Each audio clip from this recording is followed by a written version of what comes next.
So I've actually got Peter Moriarty with me, even though the little word on the screen says Connie Moriarty. So just everybody needs to just take a chill. It's okay. The machine is working properly. Hey, Peter, you're in South Carolina, I understand. Is that right? Close, North Carolina, which North is Carolina. just to the north, as most people might know of there. So Okay, near Raleigh. Raleigh. Okay.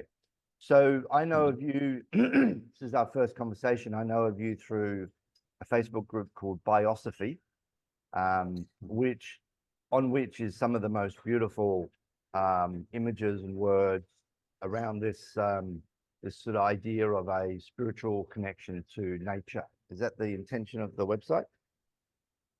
Absolutely.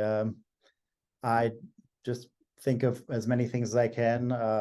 Whatever comes across my path that inspires me or that I think might inspire others. And so far it's been pretty organic. I tried a couple different formats of trying to be more systematic, and I just think it works these days a little bit better just to be spontaneous and speak my mind, what's on my mind that day. Also, we do like to commemorate a lot of the different luminaries there. So that helps a lot to guide some of the thinking with previous thinkers who've been, as I started to create the page, I discovered that throughout history and through the history of philosophy and religion and, the full range of thought between there, that there's just so many people that have been thinking along similar lines that you and I have.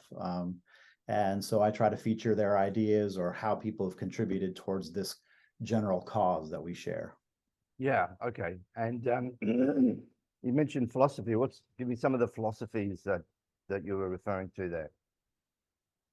Well, so one of the first places I started really reaching out, and this is kind of the beginning of why I started on Facebook, is that I was really involved with the pantheism page. I'd also been creating my own philosophy, or just, it wasn't necessarily so much of a pantheist specific philosophy, but that was where I felt my first outlet.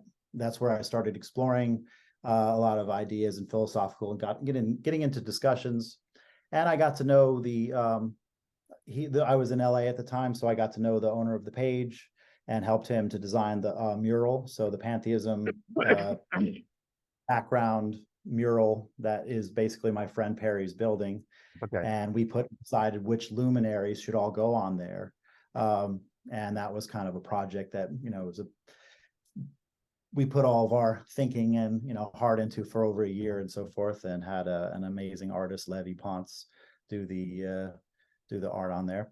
In any case, that just led, so on that wall, I could name a number of people were there, but that led for me to start connecting things like deep ecology from of Arnas. I'm not sure if I'm pronouncing that 100% right, but so the deep ecology was something I kept on telling people in the pantheism page that we needed to add into the discussion, Right. Because pantheism is so much like a lot of spiritual philosophies based on an internal sort of transcendental, or not, it can be actually, I'm sorry, a lot of times it's a little bit more scientific on some of the pages, and then other places and sort of atheistic, whereas in the page I was in was more of your standard, a lot of scientific mixed with new age, and I didn't feel like it was quite specific enough towards biology.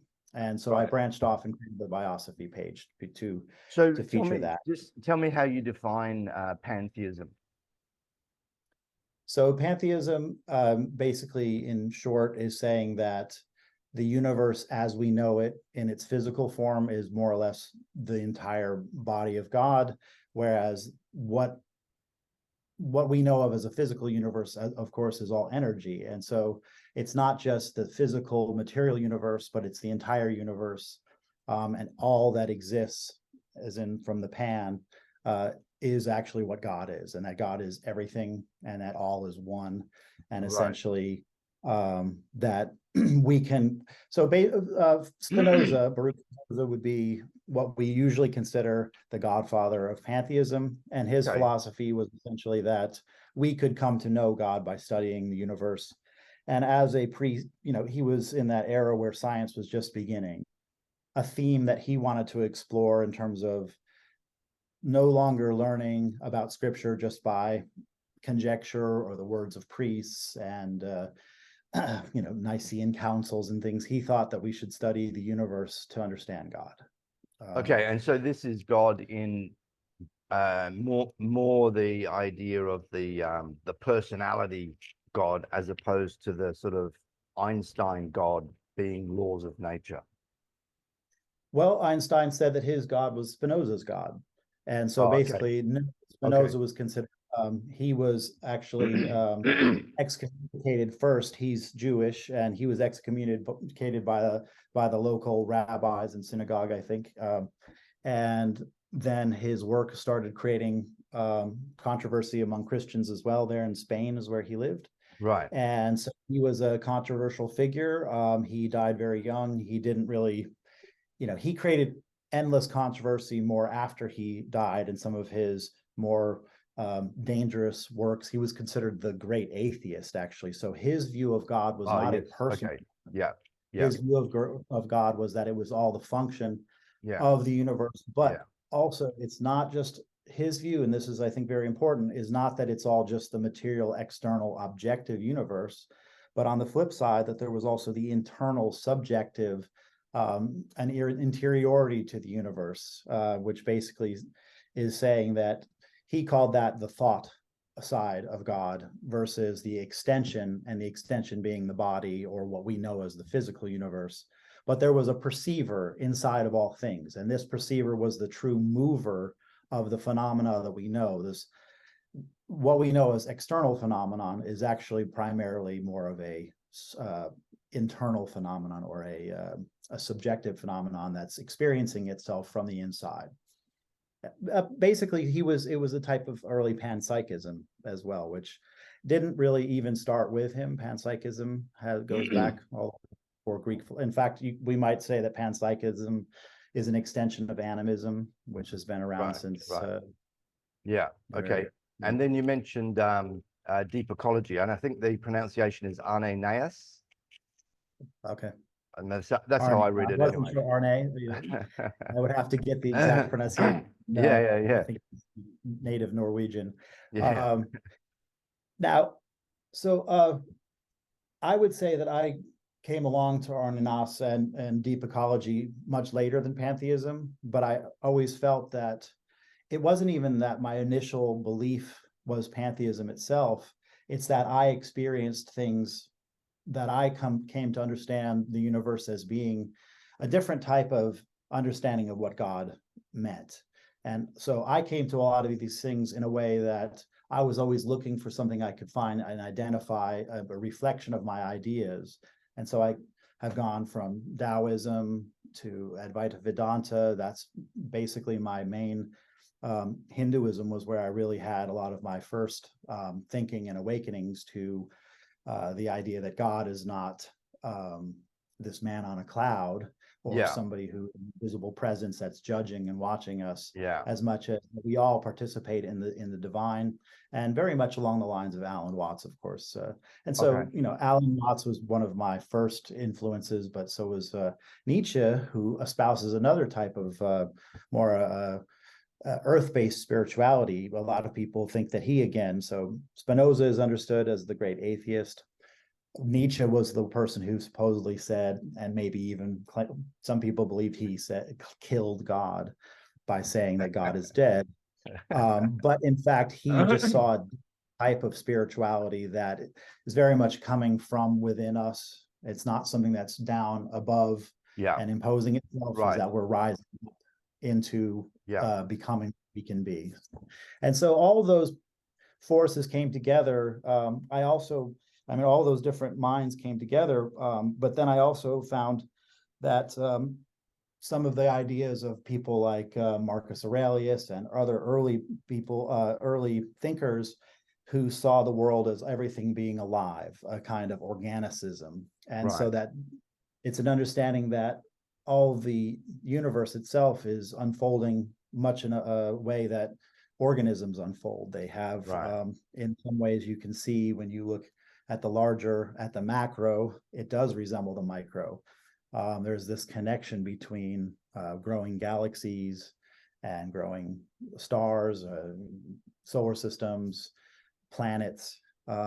So this idea that everything is alive and everything is sentient, everything has its own inner, I call it a numinous presence. Could be a lot of other terms. I try personally to avoid the idea of spirituality, not because I think there's anything wrong with it, as much as I think there's so many interpretations.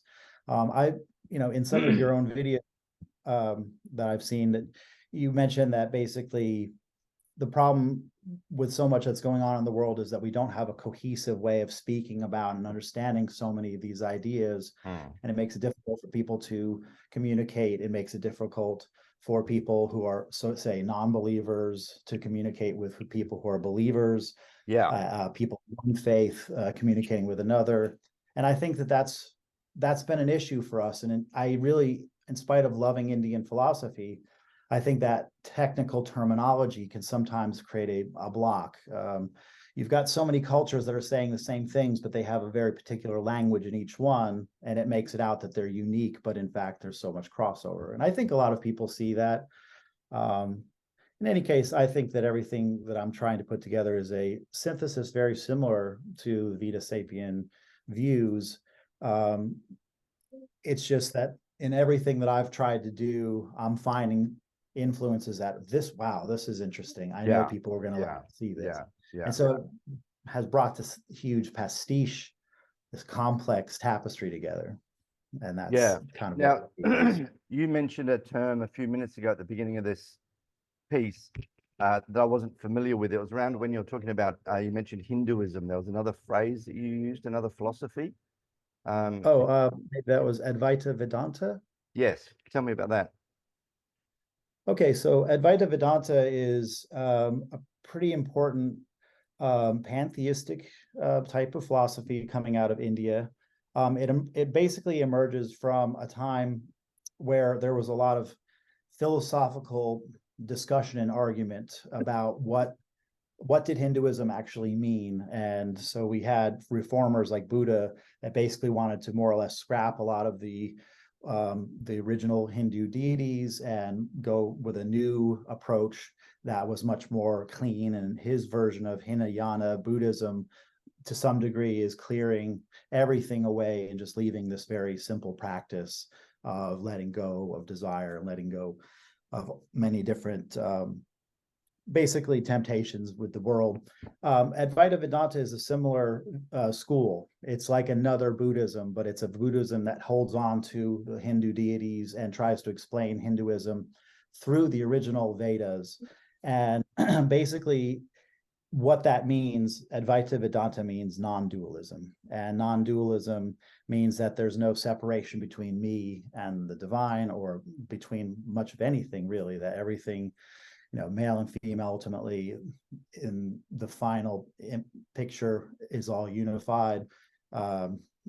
Objective, subjective, everything is one, essentially, in Advaita. And Adi Shankara is generally known as the person who brought together the original teachings. He's kind of one of the central teachers from antiquity, but today we have a lot of people that are pretty famous gurus like Nisargadatta. I'm going to forget his, I'm kind of distracted at the moment, but Ramana Maharshi. There's so many. There's so many that are pretty much, basically, Alan Watts was teaching a lot of the same things as well. So it's okay, and consider that.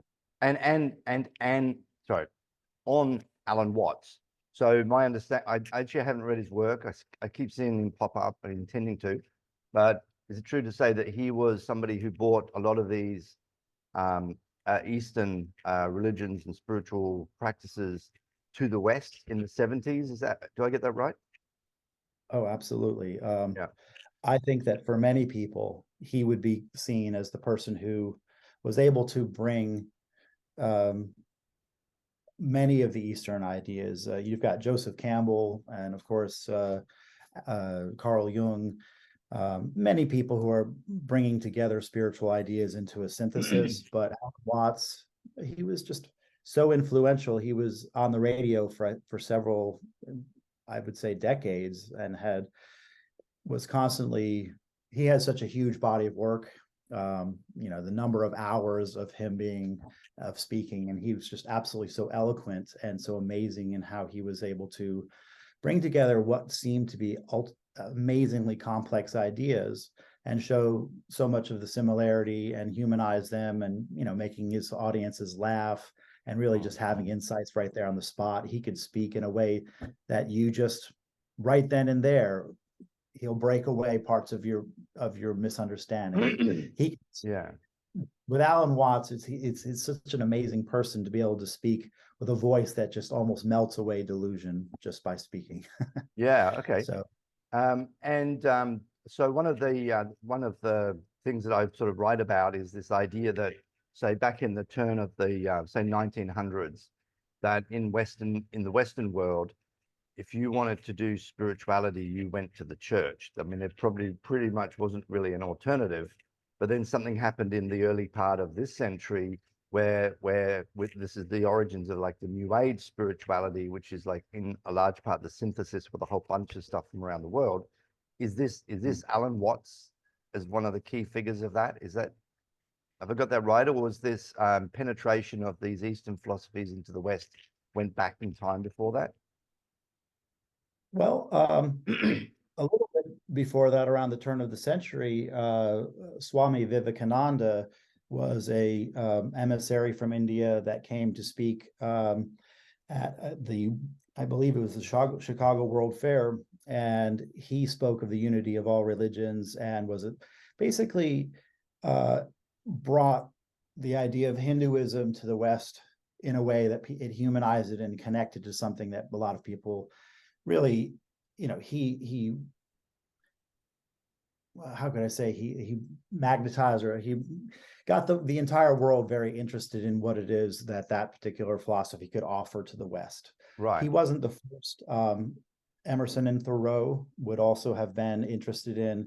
They were in a time when they were first being able to get translations of Hindu philosophy, and back then they would still spell it with an O-O, like N-H-I-N-D-O-O, and they had, that was some of the earliest access that we had in the West to it. And Swami Vivekananda, when was that? Chicago, yeah, the Chicago World Fair. What year was that approximately?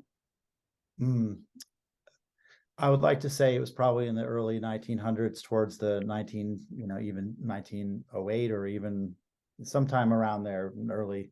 Okay. But all right. Don't quote me on that. I don't have all of that info right in front of me. But yeah, Canadian speech. I guess my little hypothesis sort of holds on the basis of what you said, that let's say it's the year 1900, and you've got a spiritual quest, all you got is the church. And then slowly through, as the century builds, there's more and more of these ideas starting to become popularized in the West. And then someone like Alan Watts comes along and just on the radio day in, day out, and the following starts to balloon out. Would that be a fair? Well, okay. I definitely agree with that. And he did play a huge role within that New Age movement.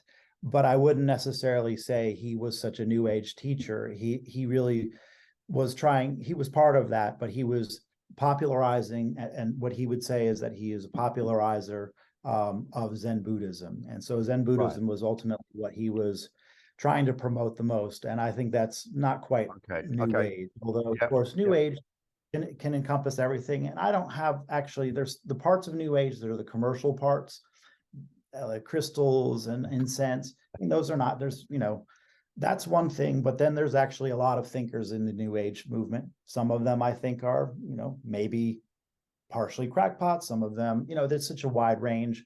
I remember I used to go to New Age bookstores to buy books by an author you may or may not have heard, Robert Anton Wilson. And he's a real iconoclast and a different type of thinker that's definitely post New Age.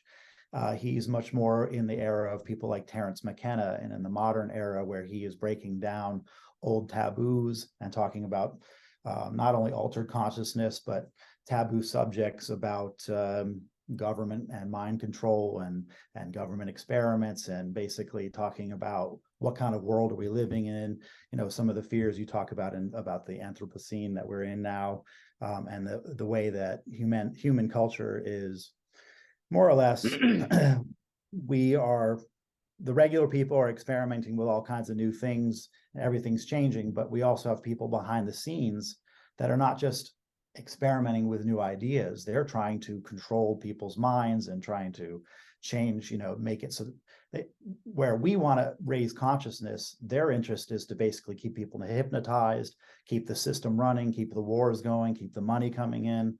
And that whole thing is something that people like Terence McKenna, people like Robert Anton Wilson, they're a little bit, that's another part of my page, is the activist aspect. And it's that activist aspect can be something that's more about physical movements, getting people together, protesting, but it's really about changing our minds and getting, being a dissident, not as a threat to others, but a threat to the system, because we're not going to participate, Yeah. Okay, so I covered a lot there. I'm sorry. no, listen, actually, this is great. So I mean, I feel like I don't think I'm going to be able to keep up with the questions to tap into your I think I'm only going to be able to skim a little bit off the top in this 1 hour. So let me keep drilling in. So your interest in okay, so the term, I don't like the term spirituality. I hate it, actually. I really hate it. But it seems to be the only term that we kind of got that everybody knows broadly what I'm talking about when I start talking about it, right? Well, What are there some other terms? well, I do try to avoid it, actually, and I've talked about it and the reason why is because I have a hard time. The original idea of what a spiritu is, a breath, and that's fine, that's great, but basically the word numinous I find to be useful because it's a little bit more set in the idea of, just like an entheogen. I don't like to use the word psychedelic. I like to use the word entheogen because really what those substances are for, just as Native Americans might say, call it medicine. These are to open up, these are sacred substances that help open up a numinous space. And the numinous space is one that is beyond our normal sense of of temporal extension. It's very much either into the now or into the eternal. It's a transcendent type or an ecstatic experience that it's also understood as being somewhat, excuse my voice, I'm sort of hoarse for some reason today. The numinous experience is can be shocking. It can be also something that is it can fill you with a certain kind of dread if you're not used to it or expecting it. But it's just a feeling of otherness to your normal mundane type of consciousness. Yeah. Okay. And so the word you used was entheogen. Is that the name instead of hallucinogenic? Is that the term you used? Yeah, exactly. Instead of hallucinogenic, because that just gives you, back in the 60s, you were going to be seeing pink elephants and weird insanity. You can jump off of a bridge and think you can fly. But the truth of it is that it breaks down ego, and it basically helps to pull the scales from people's eyes and see the world as kind of like, there's a movie that's pretty famous among, I don't know if you say it's conspiracy theorists, it's called They Live. He has a pair of glasses and he puts them on and he sees that some of the people are not really human beings, that they're from another planet and they're here to control us. Right. And he sees that everywhere the signs that have advertisements with, a beautiful person or a beautiful woman, she's trying to sell you something, but he puts the glasses on, it just turns into a plain black and white set of words which says consume or reproduce. Give us money or something. Exactly. I love it. Hey, Great movie, must see for everybody. so one of the phrases that I've coined through the work with Vita Sapien is ecophony. I don't know if you've come across that in my work. Ecophony is the synthesis of ecological and epiphany, and the idea is Oh. a spiritual, or let's say a numinous. I prefer that word. Thank you. A numinous awakening to nature. The idea of seeing, like with the glasses. Okay, so mostly you're walking around. There's a bird. There's a tree. Right. Put the glasses on, or for the glasses come on for some reason, and then all of a sudden you actually see this interconnectedness of the tree and the bird and yourself in that network. I love You that. have I that love sense it. of That's great. oneness, right? It's kind of the opposite of that movie. So instead of seeing the bad things, you can now actually see what you've been missing. Yeah, I yeah, love that idea. That would be yeah. amazing. A So movie like that. yeah, so Although yeah, that might lessen the idea, because I think I'm not just thinking in terms of. I think your idea sounds profound, actually. yeah. So what I find in talking to environmental activists, people who are activists, either street activists or have just dedicated a portion of their life, is that there's quite often a defining moment where they actually got that interconnection with biosphere.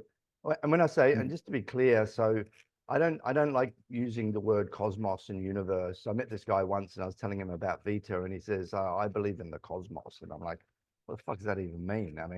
I didn't question him to find out what it meant, but but it's sort of part of this new age, one of the new age sort of spiritual kind of trends that, we're childs of the universe and we're made of stardust. I don't disagree with that. Yeah, I understand that we're made from stars. That's where the elements came from. But I don't think it's very helpful in dealing with the climate and ecological crisis. And so all of Vita Sapiens, framing of what's relevant in a conversation about numinosity relates to the biosphere. It relates to the solar system to the extent that it influences the biosphere. So there's no real place for Pluto in the Vita Sapien narrative, right? Because Pluto's influence on Earth is, you know what I'm saying? Whereas the influence of the moon and the influence of the sun is profound, right? So that's the idea of ecophony, as an ecological epiphany, this sort of awakening to particularly the biosphere, right? Life on Earth. Did you have something like that brought you to the place that your webpage has got the word bio in it? Because your intellectual inquiry into this space transcends way beyond biology. Well, that was basically the beginning of when I had my first spiritual awakening. Instead of that being something that I felt, and when I'm sorry to use that as just the standard, but yeah, I get it. I get it. But it really connected it to my own biology. It wasn't a question to me of whether or not that this was something that I didn't get to the sense that this was just some sort of like hollow vessel that I was in.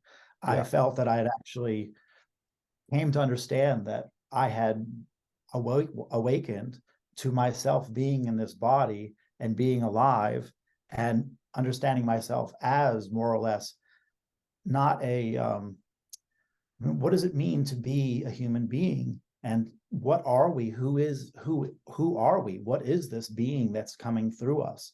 And I saw it as basically the foundation of the universe was itself awake and aware inside of me. And what was I to say other than that it took billions of years for this body to be able to be this. This didn't just happen. It wasn't just made from clay and something breathed into me. We evolved in a very, very arduous process, and all of my ancestors and all of what millions and millions of organisms had to die. And actually, how many millions had to actually survive? I am the product of billions of years of survival. And it came to the idea that, no, I'm not just this body. I am still that entire tree of life, and I'm as ancient as the beginnings of life.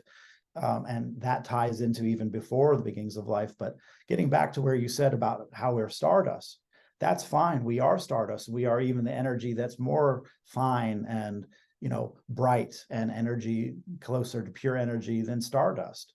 So, and which, doesn't get much more refined than stardust. But the point being is that I felt, as true as that might be, we're losing that entire path. You can't just arrive here, say we're in a vessel, that we're stardust.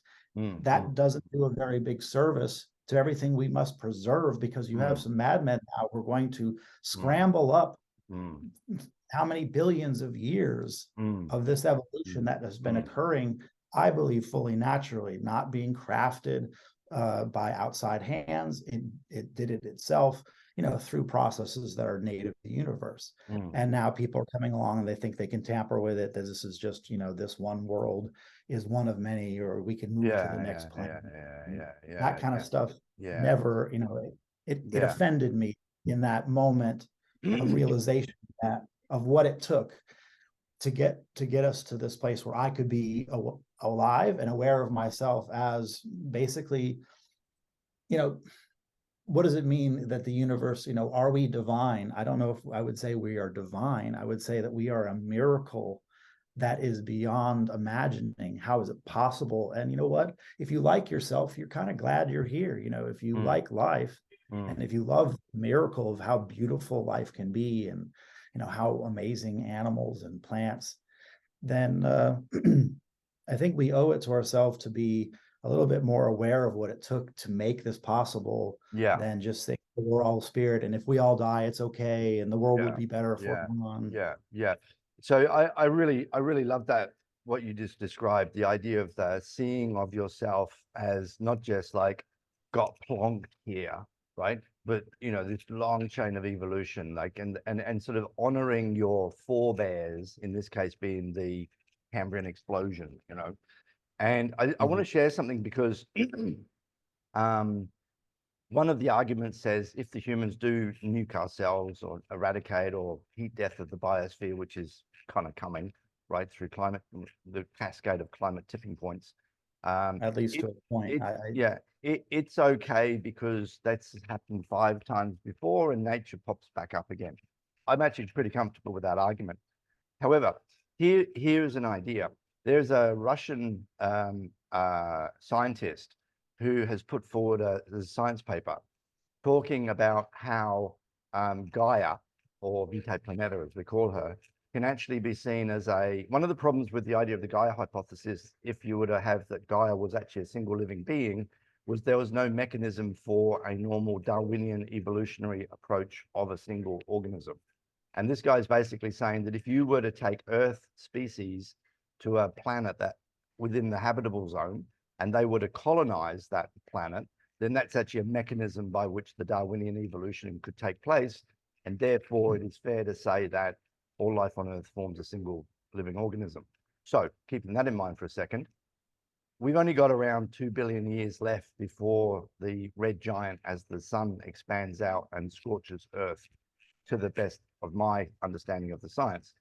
We don't have forever to develop the capacity to take Earth species to another planet, to reestablish the biosphere, Earth's biosphere on another planet, that we can't just go and snuff ourselves out, because we're running out of time. If it takes another 500 million years to evolve the consciousness that's got the capacity to go and take Earth's biosphere to another planet to avoid the red giant, we're short of time. And it's esoteric, it's sci-fi, but it's grounded in science and this philosophy about why we are here. Now, I'm totally opposed to this insane, mad space race that's going on at the moment. I think the idea of sending humans to Mars is one of the most spiritually destructive concepts, right? The idea that there's actually a home for us on that disgusting little planet, the runt planet, I call it. But looking at this much longer view, right, is this idea that humans could actually help the biosphere survive the red giant, and we can't, and we risk being able to do that if we annihilate ourselves and then wait another 10 million years or whatever for another intelligent species to come up.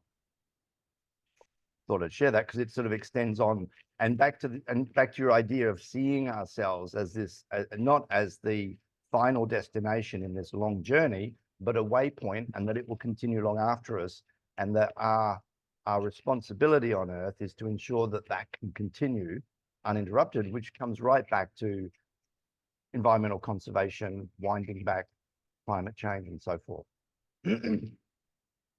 Well, I think in terms of all the different things that you were saying, one thing I want to get back to is the idea that if things didn't work out for us and we did end up being a cause of another great extinction, and that included ourselves, which I think that there's a good chance that might not happen, at least in the short term.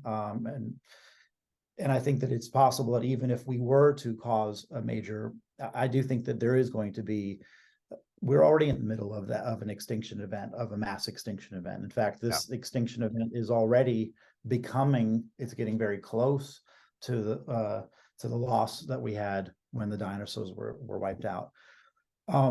But the thing about it is why I feel it's not okay, even if life will go on, if we went extinct, it's not okay because we did it.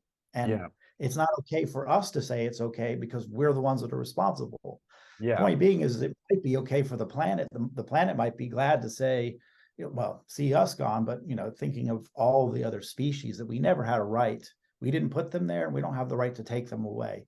We didn't, they were here just as well as we were and deserve to be here just as much as we are. And I think that, for example, the fact that we as a species know that gorillas, bonobos, chimpanzees, orangutans, these are our closest relatives in the animal kingdom, but we treat them, it's like we're ashamed of them. We don't honor them. We don't say this is an absolute high priority for us.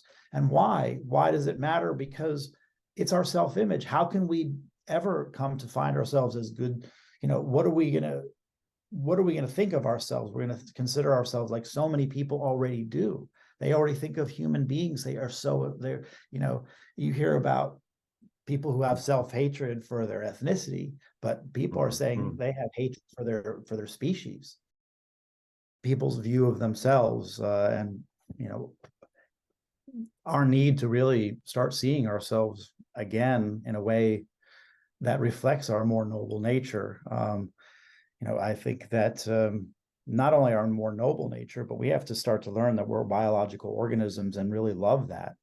And I wanted to ask you some things about what you think about this big trend with transhumanism, because I see a lot of people, for example, on the main pantheism page and other places, and I speak of mostly Facebook pages because that's where I'm so involved. It's not like I'm so dedicated to that one platform. In fact, I have a lot of mixed feelings, as anybody probably would, about it. What was I going to say? That I think just people really need to find a different way of seeing biology as not something that's an annoyance. Oh, and I was wanting to get to transhumanism, that a lot of people are starting to get to where, we're starting to say, whatever you want to be, you don't have to say, you don't have to be human, you don't have to be male, you don't have to be female, you don't have to be this age, you can be anything that you want to be, and you can do it through not only drugs, not only surgery, but now we can take technology and we can rebuild you from within. We can turn you into not only a cyborg, but we can make you anything you want to be. And, and the same thing is like now you put on the headset and so many people are like, they don't have a good opinion of who they are. So let's put on some filters and change who we are and live in that fantasy. And then they come back to see the reality, and they've lived in this happy, glowing world inside of their headsets. And then they take it off, and, they don't love the home they're in. They don't love the life that they're in. So they just want to escape from this world. And I think we're seeing so many people it's not just disconnecting from nature. They're running to something else, which is a nowhere land. And they're running into a dead end. And I see our whole world doing this. And it's making me, science is to free us from our own failings and shortcomings and reveal to us something something noble and beautiful about ourselves. It's not supposed to reveal that we are inadequate and we're broken and we're bad and have no moral foundation. And, and so let's, cast away our body, let's cast away our planet. Let's go to going to setting up, another colony on Mars is a similar thing from leaving in our headsets or changing who we are through technology. Yeah. It's all an escape from what we are, as if what we are isn't an absolute beautiful, amazing just mind-boggling gift that how could we be trying to just throw that away? And so anyway. So I've got some thoughts about that. One of the, as I started to sort of look into spirituality, I thought, well, where did it come from in the human evolution? I mean, I was, I'm not one that holds that God injected it upon us like the breath blown into the clay, right? So it's from inside. We are different to our closest forebears, the chimps and the apes, in terms of a practice of what seems to be a spiritual expression. I'll tell you an interesting story, actually. Apparently there's a troop of monkeys, a troop of common chimpanzees in Africa somewhere, who have got this peculiar behavior, which is there's a tree stump. A tree had burnt down in the middle of the forest, and the chimps periodically the male chimps gather periodically and throw stones at it. And one of the senior males in the group, apparently, if there's a storm and lightning, he stands out prominently in the forest and he barks at the lightning. And so it's back to this. So that's a really interesting story for me, because what I was sort of looking for was, where is the origins of spirituality in the evolutionary process of humans? And the answer that I've got, and it's backed up by science, paleoanthropology, suggests that, say, if humans were Homo sapien evolved around 300,000 years ago, so the story goes, okay, but it wasn't until about 70,000 years ago that you see this explosion in the archaeological record, the anthropological evidence, right, of the evidence of a rapid expansion in cognitive and spiritual or numinous propensity. And the evidence of that, one of the evidences of that is actually archery. See, to actually put a stone on the end of a spear, humans have been doing that for a long time. Neanderthal used to do that. It's relatively simple, but to get your head around how to make bows and arrows and to have them as useful tools that they actually function and work and don't need constantly repairing, that requires a rapid expansion in the capacity of the brain to process and assimilate information. It was around the same time that you started to see cave art. So the Neanderthal apparently had a very basic form of cave art. They'd like spray ochre over the hand and they'd handprints. So there was this really basic forms, but then there was this explosion with these more detailed images. And so this supposedly originated in Africa and then would have conferred huge survival advantages for those individuals that had those genes, if you like.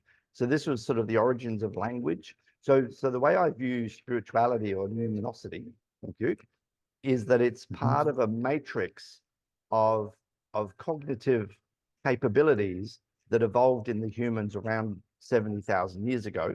And it took around 30,000 years for it to penetrate into Europe. So it arrived in Europe about 40,000 years ago. And this is the beginning of what they call the Cro-Magnon cultures, the Cro-Magnon people. And there's a lot more anthropologists in Europe, and it's a lot more recent.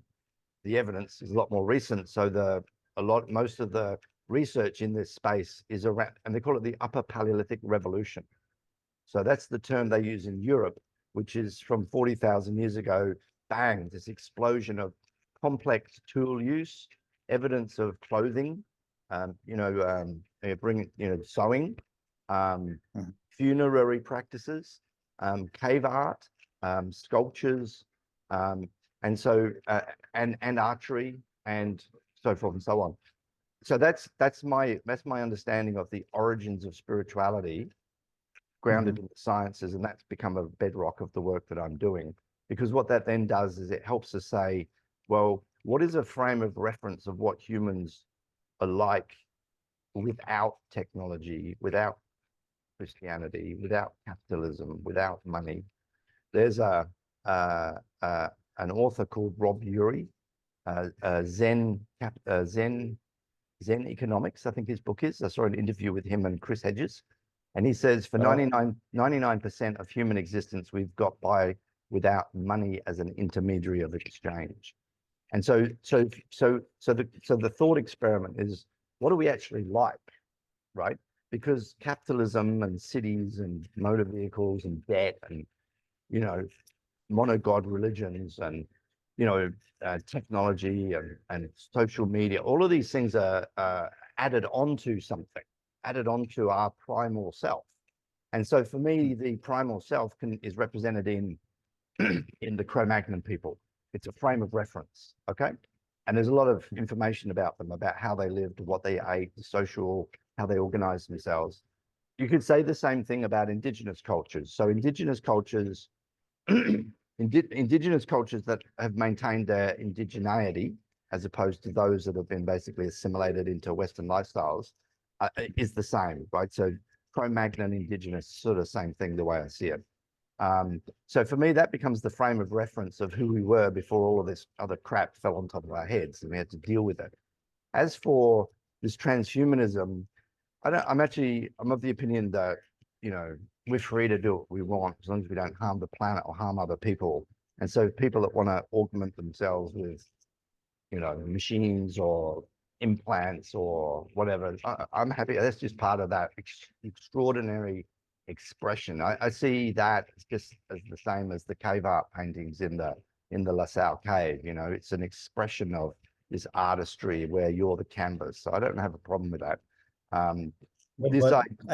This idea of sending humans to Mars, though, as this extension of the human race is just perverse, just because it just makes no rational sense whatsoever. I'll give you one little frame and come back to your point. Okay. I saw an interview recently with Nate Hagens, who was interviewing Kim Stanley Robinson, and they were talking about Mars, and Kim Stanley Robinson said exactly what I was thinking. So I grabbed it and I put it on one of my websites. Basically, it's this: at the very worst conditions of life on Earth, which was probably at the depths of the Permian extinction 253 million years ago, 7 or 8 degrees above pre-industrial baseline equivalent, the ocean just bleached with, you know, hydrogen sulfides, right? 90% of life wiped off the planet. At the worst day during the Permian extinction would be a fucking holiday compared to Mars. Mars is a shithole. Doesn't even have a fucking atmosphere. It's got no way of blocking micrometeorites. It's got no way of blocking UV radiation. It doesn't have an ozone layer. It doesn't have an atmosphere. The soil is covered in a toxic dust. It's 50 freaking million kilometers away. So the idea of that, I mean, Elon Musk is brilliant but insane, I think, right? And he's like now one of the richest men in the world, pumping billions of dollars into trying and get humans to Mars. It's a form of insanity. And his rocket launch platform in Boca Chica is on a freaking turtle rookery, right? The guy's insane. So there you go. Your turn. Well, I think we both agree that some of these, the direction that a lot of humanity is trying to go is really losing sight of the central issue of what really matters, which is to make sure that we have a living and a world that can sustain us, because we're not going to be able to take its place with technology. We're not at the point, and I don't think that we'll ever be at the point of being able to sustain humanity if the planet itself is broken or the biosphere is broken. And I'm using that as a very loose term. Yeah. But without biodiversity, it's, within an organism, within a species, if it loses biodiversity in its genome, they believe that basically there was a certain point where the mastodons and the woolly mammoths, they didn't just get hunted to the last one. There was there's a certain point where they just either they were too spread apart or they didn't have enough diversity and began succumbing to different types of genetic failings and disease, and their immune systems broke down. And that's what's going to happen. And I think we will be able to do some things with our technology that might be able to bring us back. If we get closer and closer to the brink, it's not to say that it's ever too late to keep on trying to get us back. And we've seen some success stories with a lot of species that were almost to the point of extinction, and we've brought them back. And so it's not impossible to pull back and to restore much of what is still there. And I actually think that there may be some use for bringing back certain species, but that's a whole other issue. I think that one thing in this issue, we can't all think exactly the same on everything. I tend to think that with Mars, there's no way that we're going to terraform it to where we can really make it a colony, at least not with our current technology.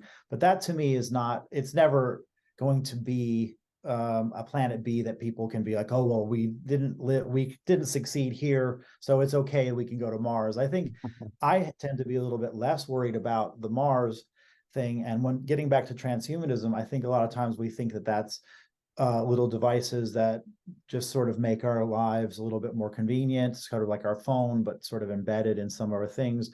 And I'm absolutely for restoring parts of our humanity that are lost. If you don't have eyes, sure, let's give you some eyes so you can see again. If you can't, if your body doesn't function, let's restore your limbs.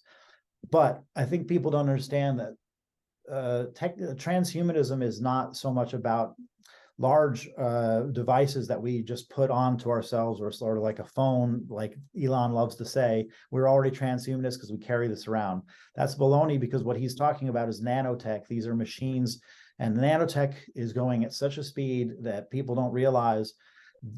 We're talking about things that are a lot more like if you're familiar with Star Trek, I'm kind of a sci-fi aficionado, but the Borg in Star Trek is a very good metaphor of our time. And the Borg is no joke as far as what we are starting to look towards becoming. It's basically going to create a collective where we're no longer, we talk about, okay, we are all one on the tree of life. We are all different parts of the living tree of life. And we are just as old as the whole tree of life of this earth.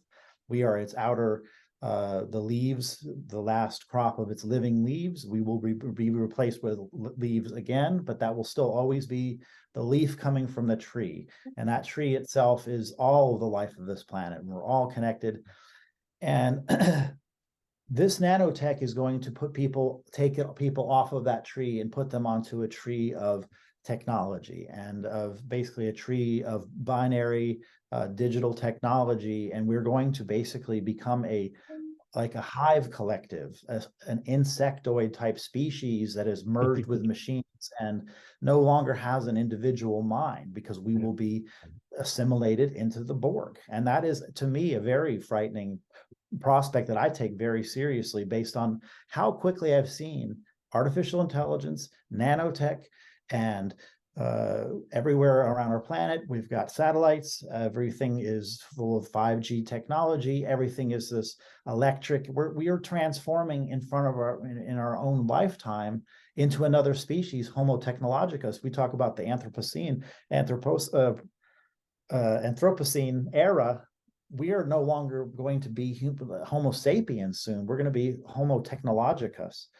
I think that what's happening right now is an extremely Faustian bargain that we're getting into, and we're going to find out how bad things can be. But I do think that we should be focused definitely on the positives. I don't want to get too doom and gloom for people, because I do think that our biological power is greater than technological power, and I think that people they're gonna know when something is truly being taken from us to a point where it may be too late. One of the things in your introductory video is saying that not everybody's going to make it through these times, or we're not going to make it on to that. We're going to be either so transformed that we're no longer human, or that we're not going to make it through the hard times. And I think a lot of species aren't going to make it. But I do believe that there's going to be a point not too long from now that it's not just you and I, and it's not just some of the great thinkers of the last century, I think humanity is moving this direction. I think this is the new type of spirituality. It is a more ecologically founded and biologically sound. It's about, you know, revering and respecting our ancestral heritage and connecting with it, and not just completely just cutting ourselves off from the past, but finding a way to transition away from some of these. I like to say that biotheism, and I think, we have so many things in common, I don't want to assume, but I think we're both looking to move away from traditional theism as well as traditional science. Both of those, materialistic science is taking us in the direction of saying we are just, there's no meaning and there's no point and everything is just objects and we are all just machines, versus everything being, we're all just souls and God is in control of everything, and don't worry, God's got it all under control. There's got to be a different path, and I think that is the right path to the future. And I think that this type of numinous biology is what I also call a lot of what I'm trying to do, and introduce. Basically, I just think that word biotheism as numinous philosophy, and I think I love the meaning of your philosophy as well. When people know that those exist, it's going to change the nature. It's going to revolutionize spirituality, and I do think there will have to be some coming to terms with traditional religion. And I do think that's already happening. Judaism already has a strong, in its very core, a certain kind of practical, this world is the world that matters type of ethos. And it does have a lot of getting back to our own biology as being, this is the gift that we have and we have to take care of it. It's not about moving on. And I'm not saying there isn't a strain of like Judgment Day thinking in all Abrahamic faiths, but all of them also have other strains. Even Christianity, I think, has a serve this world ethos. It's not just this world serves us, as the Old Testament is like God says, gave you this world, use the world for your use. That basically, that there are strains of Christianity. St. Basil, for example, that I just posted recently about, or St. Francis, they're saying that we should serve the meekest among us, and that it was about humbling us in the face of not just God, but nature as God's expression. And that was, I think, something that was more prevalent in older Christianity, just like it was more prevalent in the pagan traditions than the animist traditions before that. Oh, one other thing, talking about going back in early spirituality, I absolutely believe that not only spirituality, but morality emerges from nature. But if you look to some of the origins of spirituality, I think you hit on it, something very interesting about funeral rites and human beings, of course, and there were so many things. You call it a matrix of cognitive advances, and I think that's very true. There were so many things, including the development of weapons, the development of language, the use of fire, the domestication of animals, the invention of clothing, the use of shelters that, returning to the same places and turning those into permanent domiciles, creating locations like where those apes come together and this is a sacred place or an important place for them. But if you look to other species, it's not just in primates. Elephants have their burial grounds where they go and to the bones. Yes. And Yes. every basis will come and they'll hold onto the bones with their trunks and they seem to mourn. Yeah. I've seen many animals. They see their fallen partners. Look at a goose, for example, or any bird that they mate for life. And they will sit there for just days and days with their deceased. And so I think all of these things, language, of course, gives us the ability, and it becomes a tool where there's a certain point, I think, that humans understood. It was like that moment in 2001 where they throw up the bone and it turns into a weapon. Well, that's one discovery, but once you discover that everything, the Genesis speaks of Adam going around naming everything. I think there was a point where somebody realized, hey, everything has a name, and that a word can be used for everything. And you see in early like Gibbons, They have about a vocabulary of 20, 30 different words. They know a different type of snake is here, and they'll say a certain Yeah, sound. yeah. It's like safe snake, dangerous snake, there's hawks, blah, blah, blah, or any of Yeah. but I think there's a certain point where an explosion occurred. It was like, wow, this is a tool of such insane power.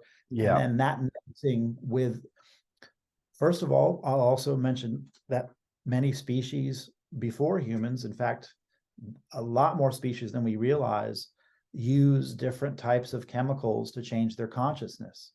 So altering your consciousness is something that's prevalent throughout the animal kingdom. From even smaller, certain, like, maybe it's hard to say. That's a field that hasn't been studied enough, but we see that it's not just more intelligent, like primates. And when I say more intelligent, on the most intelligent, it's, I can recall, talking about just basic version of this, or we had a horse that lived in a field next to us, and that thing knew when the apples would fall, and it knew it wasn't just eating those apples off the ground. It was getting stung by the bees that were on the apples. It was eating them not for sustenance. It was getting drunk. yeah. Animals been involved in altering their mind, I think, for going back, ancient, it's just part of biology. Yeah. And I think that all of those different things coming together, the language, the fire, the tools, and that native sensibility in us of, it, first of all, a lot of these experiences, and even in Christianity, they speak of spirituality as an intoxication, that you've become intoxicated with the ferment of the Lord. And and I think that's very much what it's about, is a certain kind of thing that enlivens you, and it gets you to remember things, and it pours, you get caught up in your emotions, and things get exaggerated. And I think that's a big part of what I think spirituality really is altered states to a certain degree. And I think so a lot of what you just said, language itself is an altered state. Sorry. yeah. So okay, so one thing, so apparently Terence McKenna, supposedly, I think he's the author of this concept called the stoned ape hypothesis, which is the idea that this cognitive explosion came when the humans stumbled across psilocybin mushrooms. Well, and that's actually, so part of what I'm saying is I love him, and we even have, for his birthday, I call it Stoned Ape Day. Okay. So we celebrate that. But what day is that? What day is that? Oh, what is his birthday? Okay, it doesn't matter. I'll look it up. Names and birthdays in my head I love it. I absolutely fucking love that. I think that is now a new Vita Sapien ritual. Okay. Well, hey, yeah, go ahead. Sorry, I want 2 points I want to make.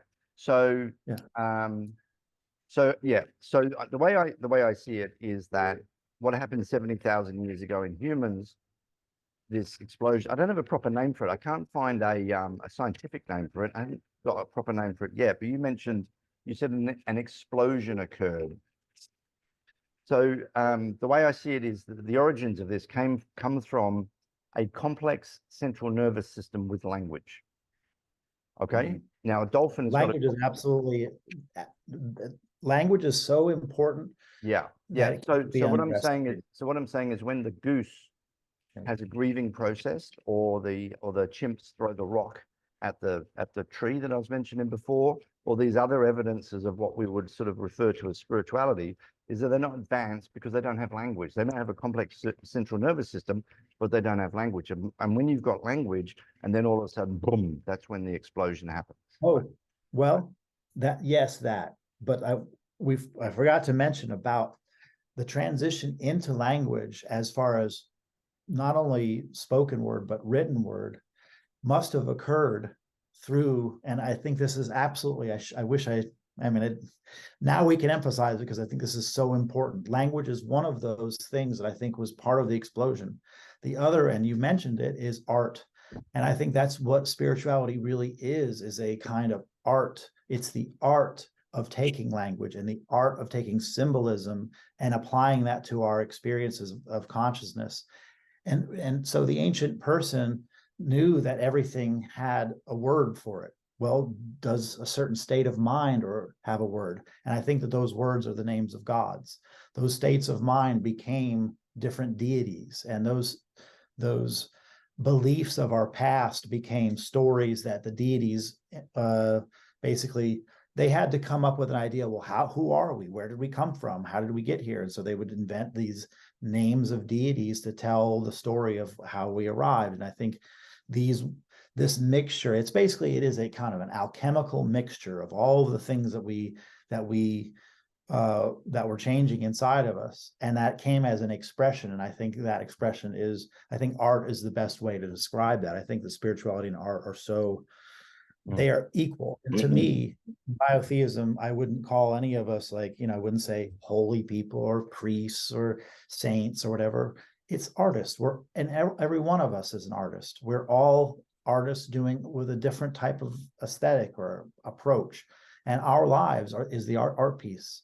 And I think that it's the ultimate art piece. And no matter what, whether we're a physical or a professional artist, or we are just a person who has a practical job, our life is our masterpiece, or hopefully as close as possible. Hopefully, Yeah, that would go on. Sorry, I would say that would be, for me, being the greatest poet or artist you can be in a way that is reverential towards this world. That would be my ultimate goal. Okay, that's beautiful. Yeah.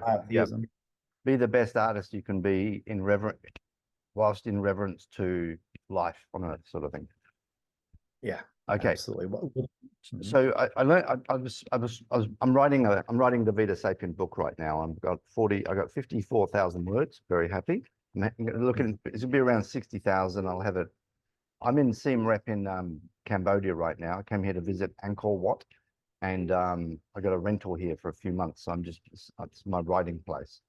Anyway, one of the things I was addressing the other day was I've been using this term Vitan, Vitan, and in the work that I've been doing, Vitan actually had two meanings, and the problem with the two meanings is that you got to specify which meaning you use when you use the word Vitan. So the word Vitan, the two meanings, a Vitan was a person who had three characteristics.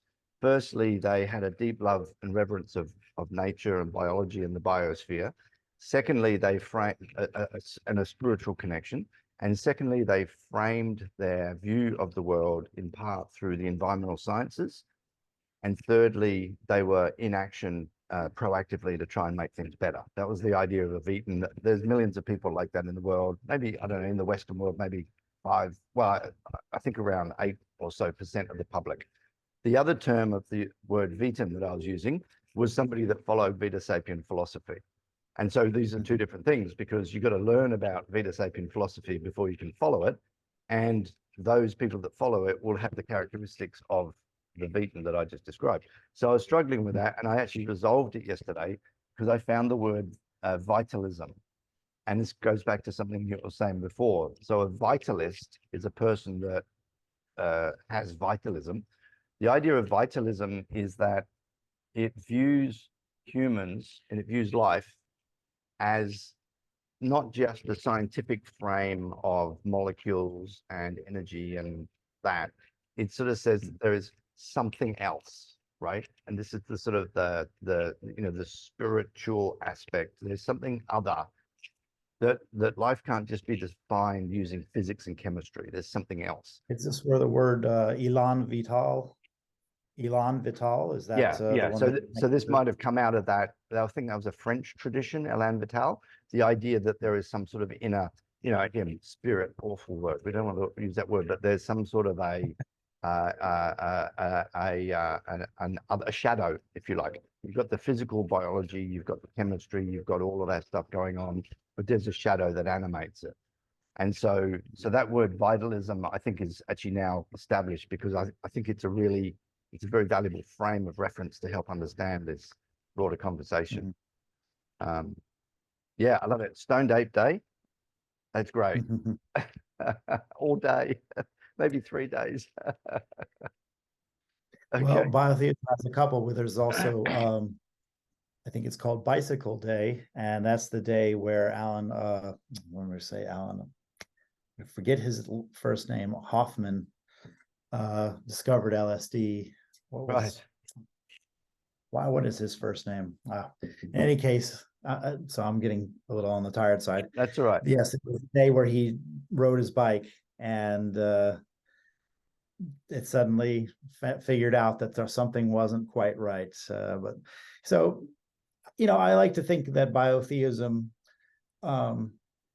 is a form of numinous philosophy that does incorporate some of that entheogenic approach to waking up and getting rid of some of your ego blinders, and to breaking up some of your, all of those things that are holding on to our consciousness and our delusions. Basically, that's the ultimate thing to get rid of. But to get rid of your delusions is to understand your role with a certain humility, to, like you said, to not just allow injustices to occur, to see that the good is served through the best way that you can interpret it. And I do think that there can be that problem of the road to hell can be paved with good intentions, but I think that some people shouldn't be going out there and fixing the world according to their view of it. But I think that people who have humbled themselves and have a philosophy something similar to yours, and that would be what I would hope, people who follow my ideas and ours, hopefully there's some kind of a way that all of these things can come together, because I think these are all, as we are all family, I think all of our ideas, like you said, they're not all, or I was having another conversation, all of our ideas are coming from not directly just ourselves. There's something else that we are, that we are the conduit through which bigger ideas that we all share are emerging. I've often said that we're kind of, certain people who are visionaries or prophets are sort of like inside of the carbonated glass. There's some places there's little imperfections. It's like the Leonard Cohen quote that the wound is where the light comes through. Well, the imperfection is where the conduit of the collective unconscious can flow through. And I think that certain places this collective unconscious is seeping through, and I think that's what's happening now. And I think it's, Jung himself said that we should expect this, that there's going to be a breakdown where all of our values and where all of our shadows are going to come, and it's going to start creating all of this instability. But there will also be that other side that's going to start expressing itself to create a renewal and to rebirth the spirit of meaning. And that's how I love to use the word spirit. I use it in the idea that we're drawing forth a poetic sense, the spirit of something. For me, everything should be understood not in a more supernatural way, but understood as in a more artistic, poetic, and numinous way. It's not supernatural, it's very natural. What is natural is so super and miraculous. Why would you need supernatural?